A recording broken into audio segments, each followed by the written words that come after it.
दोस्तों, आज मैं आपको 5 ऐसे विशेष संकेतों के बारे में बताने जा रहा हूं जो शुभ शकुन का प्रतीक माने जाते हैं।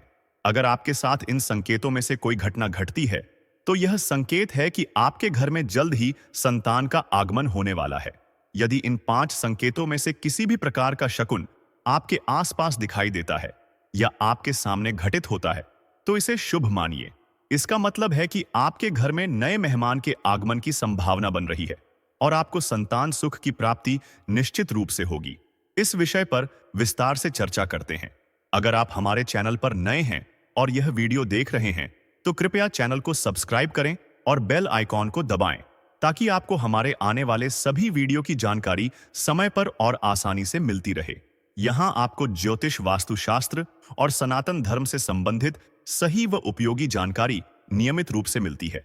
तो बिना देरी किए आइए इस जानकारीपूर्ण वीडियो की शुरुआत करते हैं।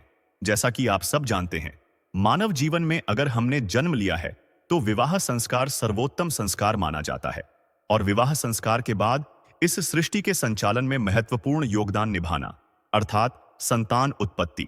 जो व्यक्ति संतान उत्पन्न करता है, अपने जीवन में बड़े ही जीवन योग को प्राप्त कर लेट है, जिसके कारण वह स्वर्ग का अधिकारी हो जाता है। जी हाँ, सभी कार्यों में सबसे उत्तम पुण्य माना जाता है संतान को प्राप्त करना, संतान को जन्म देना, उसका ललन उत्पन्न करना और उसे योग्य बनाना। जी हाँ, यही सबसे अधिक महत्वपूर्ण पद कहा गया है। यहां तक कि धर्मग्रंथ में कहा गया है कि जो पुरुष या स्त्री अपने पुत्र के पुत्र अर्थात अपने पौत्र का दर्शन कर लेट है, उसका मुख देख लेट है, तो ऐसे जातक का मोक्ष हो जाता है, ऐसे व्यक्ति का मुक्त हो जाता है, उसे स्वर्ग लोक की प्रताप हो जाती है।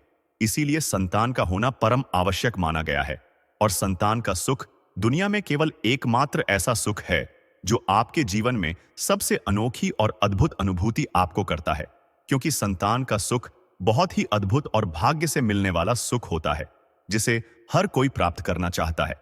लेकिन सभी की किस्मत बहुत अच्छी नहीं होती है और आपकी संतान नहीं है और आप संतान के लिए प्रयास कर रहे हैं और काफी मेहनत के बाद भी और काफी देवता का पूजन करने के बाद भी और काफी डॉक्टर का परामर्श लेने के बाद भी, डॉक्टर के द्वारा इलाज करवाने के बाद भी अगर संतान प्राप्त नहीं हो रही है और आपके साथ इस प्रकार की 5 घटनाएं घटित होती हैं, आपके आसपास इस प्रकार के शुभ शकुन यदि आपको देखने को मिले, तो 100% समझ लीजिए कि आपको अति शीघ्र संतान का सुख प्राप्त होने वाला है।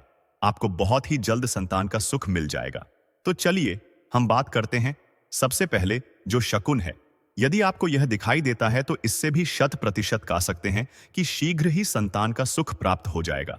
और सबसे पहले जो शकुन है, वह है सपना में भगवान श्री कृष्ण के दर्शन होना। जी, आप भगवान श्री कृष्ण के अगर आपको स्वप्न में दर्शन होते हैं और किसी भी प्रकार से आप भगवान श्री कृष्ण का सपना में पूजन करते हैं या उनका दर्शन करते हैं, तो समझ जाइए कि शीघ्र ही आपको संतान का सुख प्राप्त होने वाला है। आपके घर में नया मेहमान आने वाला है। दूसरा जो शुभ संकेत है, जो आसपास हमारी घटनाएं घटती हैं, उन्हें से हमें इस विषय में अंदाज लगा लेना चाहिए। दूसरा जो संकेत है, सबसे प्रभावी और फल देने वाला माना जाता है और शुभ लक्षण माना जाता है। यह है कि मासिक धर्म के 5वें दिन, जिन स्त्री के मासिक धर्म के 5वें दिन यदि उसे कोई गे दूध पायलट हुए अगर दिखे जाए, तो इस बात को समझ लीजिए कि आपके घर में भी शीघ्र ही संतान का जन्म होने वाला है। आपको भी संतान का सुख मिलने वाला है। अगला जो नियम है, यदि आपके घर में कोई मेहमान आता है और कोई भी अतिथि आपके घर में आता है और घर में जैसे ही वो आता है, तो बच्चों से संबंधित कोई भी खिलौना लेकर आता है, बच्चों के लिए चॉकलेट, बिस्कुट आदि यदि वह लेकर आता है, यहां पर विशेष रूप से खिलौने को बहुत अधिक महत्व देना चाहिए। यदि वह खिलौना लेकर आता है, तो समझ लीजिए कि वह अतिथि आपके घर में एक नए मेहमान की खुशखबरी लेकर आया है और आपको भी शीघ्र ही संतान का सुख प्राप्त होगा। जो आपको काफी समय से इंतजार कर रहे थे संतान के लिए, वह आपकी इच्छा शीघ्र ही पूरी होने वाली है। अगला जो संकेत है, जो चौथ शकुन है, शुभ संकेत है, वहीं यह है कि पति पत्नी के गर्भ धारण करते समय अर्थात रात्रिकालीन संभोग करते समय किसी भी बच्चे के रण का स्वर उनके कानों में सुने देना या फिर गे के बछड़े का किसी भी प्रकार से स्टोर करना या चिल्लाना। इस प्रकार के शब्द यदि संभोग करते हुए स्त्री पुरुष के कर्ण में पद जैन, तब भी आप समझ लीजिए कि इस बार आपका किया हुआ जो गर्भाधान है, उससे आपको 100% संतान प्राप्त होगी। आपके गर्भ में स्थिर होकर आपको संतान का सुख जरूर दिल देगा। अगला जो शुभ संकेत है वह शुभ संकेत। यह समय की भगवान का यदि आप पूजन कर रहे हैं और पूजन करते वक्त आप संतान के लिए प्रार्थना कर रहे हैं और संतान के लिए भगवान से स्तुति कर रहे हैं, उनसे प्रार्थना कर रहे हैं और संतान का वरदान आशीर्वाद अगर आप उनसे मांग रहे हैं, तो उसे समय भगवान के ऊपर से पुष्प का खिसकना, माला का खिसकना या भगवान को चढ़ाई हुए फल का खिसकना या लड़खड़ाकर आपके पास ए जाना, यह स्थिति भी आपको संतान सुख देने के लिए सबसे ज्यादा महत्वपूर्ण और भगवान का आशीर्वाद स्वरूप में आपको यह प्राप्त होता है। यदि इस प्रकार की स्थिति आपको दिखाई दे तो समझ लीजिए कि 100% आपको संतान का सुख मिलने वाला है। आपके घर में कोई नया मेहमान आने वाला है जिसके साथ आप अपना पूरा जीवन व्यतीत करेंगे। संतान का सुख आपको प्राप्त होगा। जीवन में नित्य नए अवसर आपको प्राप्त होंगे। संतान से संबंधित जो परेशानी काफी समय से चली ए रही, बढ़ाएं दूर हो जाएगी और आपको भी संतान का सुख प्राप्त होगा।